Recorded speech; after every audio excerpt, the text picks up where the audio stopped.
এই ধর্ম নিয়ে একটা বিভাজন এবং উস্কানিমূলক বক্তব্য, কি ভাবছেন এদের বিরুদ্ধে? ঠিক সঠিক প্রশ্ন করেছো। আপনাকে প্রথমবার যেহেতু পেয়েছি, জোট নিয়ে কোশ্চেন করব। জোট হলে, অনেকেই বলছে জোট হলে সিপিএম বা আইএসএফ বা বিরোধীদের জন্য বাংলায় ভালো একটা ফল হতো, জোটটা কেন হলো না? যারা বলছে তারা ঠিকই বলছে এবং জোট হয়েছে, কংগ্রেস এবং বাম একসঙ্গে লড়ছি আমরা। আমরা চেয়েছিলাম আইএসএফকেও, কিন্তু তাদের কিছু বললো মজবুরি আছে, শোনো তারা থাকতে পারেনি। তাহলে জোটটা না হওয়ার জন্য দায়ী কে? আমি তো এখানে বিচারে বসিনি, তো আমি তো বললাম আমরা চেয়েছিলাম, শেষ পর্যন্ত চেয়েছিলাম, এই জন্য আমরা বামফ্রন্টের মিটিং পেছিয়ে দিয়েছি, সিদ্ধান্ত পেছিয়ে দিয়েছি, প্রার্থী তালিকা ঘোষণা পেছিয়ে দিয়েছি।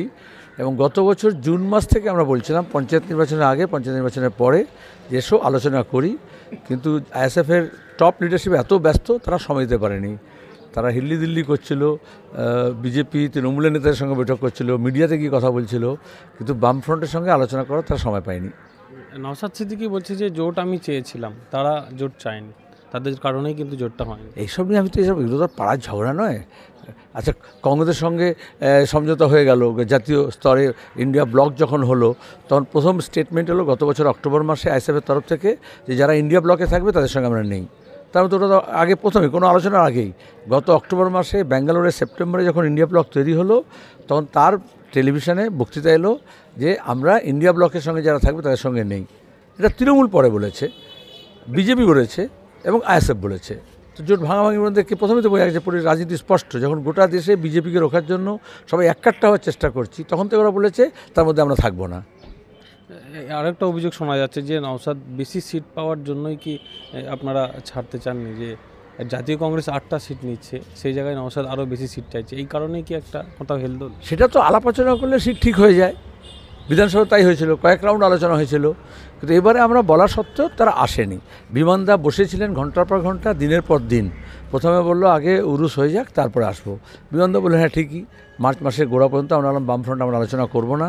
যখন ভোট ডিক্লেয়ার হয়ে গেছে, কিন্তু বিমানদা বসেছিলেন, বলা হয়েছিল উরুসের পরে আসবো, তারপরে রাত ভোর সব চলে বলে ইশারা সাহেব জলসা, তো বললেন দিনের বেলা হবে না, একটু সন্ধ্যে বিকেল হয়ে যাবে। আমরা সেদিন বামফ্রন্টের মিটিং পেছিয়ে দিলাম, কিন্তু তারপরে বিমানদা বললেন জানো আমি বসেছিলাম কিন্তু আসেনি। বিমানদার সঙ্গে তারিখ ঠিক করার পরেও আসেনি, তারপর পাঠালো অন্য কাউকে।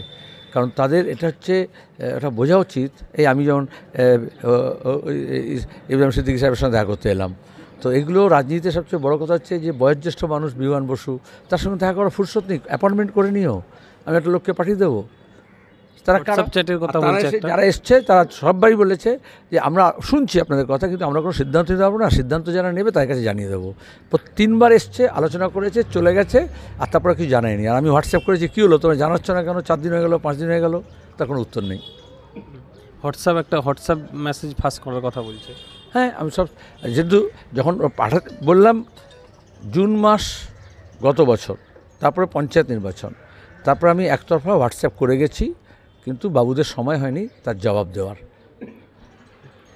লোকসভা নির্বাচনে ফিরে যায় যে আপনার এলাকায়, আপনার কেন্দ্রে তো ভোট হয়ে গেছে, সব মিলিয়ে কী বলছেন এখনও পর্যন্ত যে কটা কেন্দ্রে ভোট হয়েছে?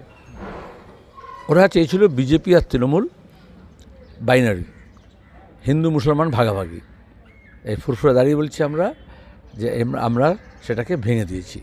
এই জন্য আমরা চেয়েছিলাম কংগ্রেস আইএসএফ বাম একসঙ্গে আসুক, তাহলে এটা ত্রিমুখী হবে, দ্বিমুখী হবে না। আইএসএফ আসলে আরও ভালো হতো, কিন্তু না আসলেও এটা ত্রিমুখী হয়েছে। যারা সিপিএমকে দূরবীন দিয়ে দেখতে পাচ্ছিল না, যারা কোটি কোটি টাকা খরচা করেছে সিপিএমকে শেষ করার জন্য, বামকে শেষ করার জন্য, বামফ্রন্টের ঐক্য ভাঙার জন্য, বা কংগ্রেস এবং বামফ্রন্টের মধ্যে যাতে সমঝোতা না হয় তার জন্য ইলেকট্রাল বন্ডে কোটি কোটি টাকা খরচা হয়েছে। তো তা সত্ত্বেও জাতীয় কংগ্রেস এবং বাম একসঙ্গে লড়েছে, এবং 3টে পর্যায়ে 4টে পর্যায়ে যে ভোট হয়েছে সেখানে দেখা গেছে বিজেপির হাওয়া পাতলা হয়ে গিয়েছে, তৃণমূল লড়াইয়ের ময়দানে থেকে ছিটকে যাচ্ছে। এজন্য মমতা ব্যানার্জি যিনি ইন্ডিয়া ব্লকের বিরোধিতা করেছিলেন, কালকে বলছেন আমি বাইরে থেকে সমর্থন করব। যিনি ক্যাকা ছিচি করেছিলেন তিনি আবার বিজেপিকে বার্তা দিচ্ছেন আমি সিএকে সমর্থন করতে চাই। ভাইপো গিয়ে বনগাঁ বলেছে সিএকে সমর্থন করতে চাই। তাদের রাজনীতি স্পষ্ট থাকছে না। আর আমরা বাম এবং কংগ্রেস একসঙ্গে যে লড়াইটা লড়েছি, আজকে দাঁড়িয়ে অনেক জায়গায় যেখানে সরাসরি, যেমন এই শ্রীরামপুরে সরাসরি তৃণমূলের সঙ্গে দীপশিতা বামফ্রন্টের লড়াই, সেখানে বিজেপি ছিটকে গেছে। আবার অনেক জায়গায় এরকম আছে যেখানে তৃণমূল ছিটকে গেছে, বাম এবং কংগ্রেসের সঙ্গে বিজেপির লড়াই হচ্ছে। তাহলে যেটা বিজেপি ভোট পানাম তৃণমূল হওয়ার কথা ছিল সেটা আর নেই। কারণ এখানে দেখা যাচ্ছে তৃণমূল আর বিজেপির মধ্যে ওই শ্বশুর জামাইয়ের সম্পর্ক।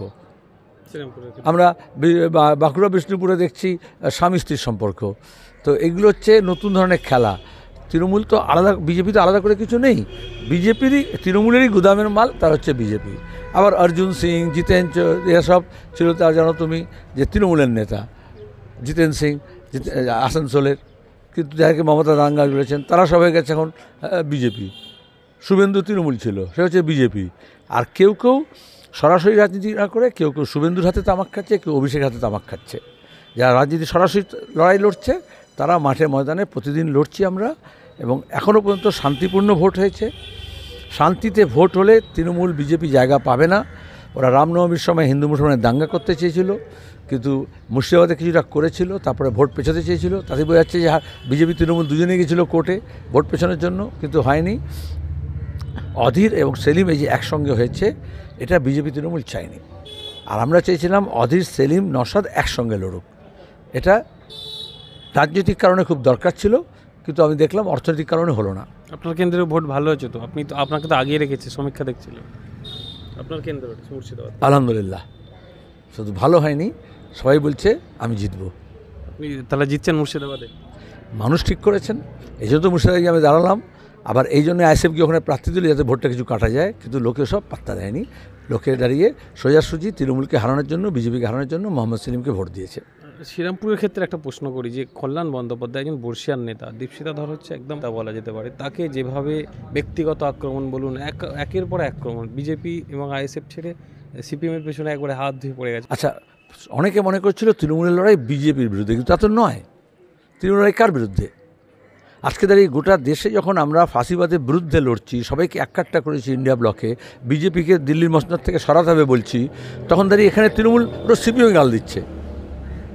এটা পরিষ্কার বুঝতে হবে যারা যারা সিপিএমকে গাল দিচ্ছে তাদের উদ্দেশ্য কী। যারা যারা লড়াইটা তো বিজেপির বিরুদ্ধে, এটা পার্লামেন্ট নির্বাচন, তো পাড়া নির্বাচন নয়।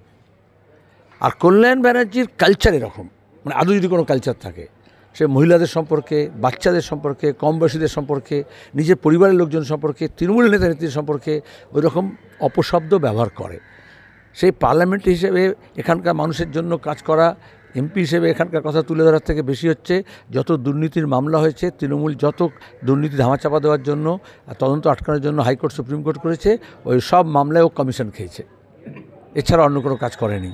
সেখানে এটা ভালো দীপশিতা সম্পর্কে যে বলছে, কারণ কি, মানুষ এক ওর চরিত্র বুঝে যাচ্ছে, ওর কতটা জ্ঞান গমিয়ে সেটা বুঝে যাচ্ছে, মহিলাদের সম্পর্কে দৃষ্টিভঙ্গি কী বোঝা যাচ্ছে।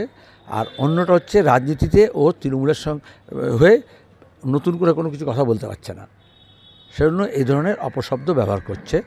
আর দীপশিতা যেহেতু চ্যালেঞ্জটা ছুড়ে দিয়েছে এবং জিতছে, এই জন্য ওর আরও জ্বালা ধরেছে। কি বুঝছেন শ্রীরামপুরে এসে দীপশিতার যেমন জনসমর্থন দেখতে পাচ্ছি চারিদিকে, গতকালই দেখুন মায়েসে যে মীনাক্ষীকে নিয়ে যে সভাটা করেছে, সেই জনজোয়ার, কোথাও কি কল্যাণ ব্যানার্জি ভয়ে? আমি এইখানে যখন আজকে জাঙ্গিপাড়ায় মিটিং করব, তার আগে এখানে দেখা করতে এলাম, চা খেতে এলাম, তখনই তুমি দেখবে জিটি রোড জুড়ে জনজোয়ার মিছিল হচ্ছে। আবার অন্য জায়গায় হান্নান মোল্লা সমাবেশ করছেন। দীপশিতা এখানে আসতে পারবে না মিটিংয়ে, কারণ ওকে ওইখানে ছাড়া হবে না। কালকে আবার এখানে সকালে 7:30টার সময় যখন জাঙ্গিপাড়ায় ঘুরবে, তখন দাঁড়িয়ে আমি ওখানে 9টার সময় থেকে ওই সলপে, বাঁকড়ায়, চামড়াইলে ওখানে পদযাত্রা করব। এখান থেকে ছুটে আবার দীপশিতাকে ওখানে যেতে হবে। সব জায়গায় একই সঙ্গে লোকে দীপশিতাকে চাইছে, কোথাও মীনাক্ষী, কোথাও হান্নান মোল্লা, কোথাও মোহাম্মদ সেলিম, কোথাও শ্রমিক লাহিড়ী, কোথাও দেবু ঘোষ, আমরা সবাই গিয়ে একসঙ্গে গিয়ে এই প্রচারটা তুলছি। এটা একটা হাওয়া উঠেছে, সেটা কালবৈশাখী ঝড় হবে। দীপশিতা শুধু একটি ক্যান্ডিডেট না, জেএনইউতে দাঁড়িয়ে গোটা দেশে আরএসএসের ইডিওলজির বিরুদ্ধে যারা লড়ছে, ঐশী ঘোষ, দীপশিতা বাংলার মানুষের মুখ উজ্জ্বল করেছে। কারণ আরএসএসের তত্ত্বের বিরুদ্ধে লড়তে গেলে বুদ্ধি লাগে, বিদ্যা লাগে, শিক্ষা লাগে, তর্ক লাগে, আদর্শ লাগে। তৃণমূল এই নাড্ডা গাড্ডা এসব বলতে পারে, কিন্তু আরএসএসের বিরুদ্ধে একটা কথা বলতে পারে? কে লড়বে তাহলে? আমাদের বেশি দিন জীবন আমরা বাঁচব না, তাহলে স্বাভাবিক নিয়মে আমরা চলে যাব। তাহলে দেশটা কাদের হাতে ছেড়ে যাব?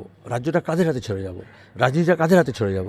প্রশাসনটা কাদের হাতে ছেড়ে যাব? পার্লামেন্টটা কাদের হাতে ছেড়ে যাব? এই জন্যই দীপশিতার মতো লোকজনকে লাগবে।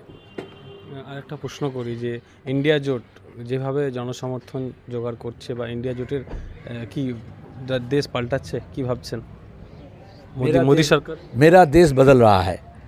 লিখে নাও, বিজেপি মোদি প্রধানমন্ত্রী আর হবেন না। এটা শুধু রাহুল গান্ধী বলছে না, শুধু মোহাম্মদ সেলিম বলছে না, ইন্ডিয়া ব্লক শুধু বলছে না, গোটা দেশ বলছে। এমনকি আরএসএস বিজেপির যারা নেতারা আছে তারাও বুঝে নিয়েছে। বলেছিল 400 পার দিয়ে শুরু করেছিল, এখন দেশের মানুষ বলছে 30 পার।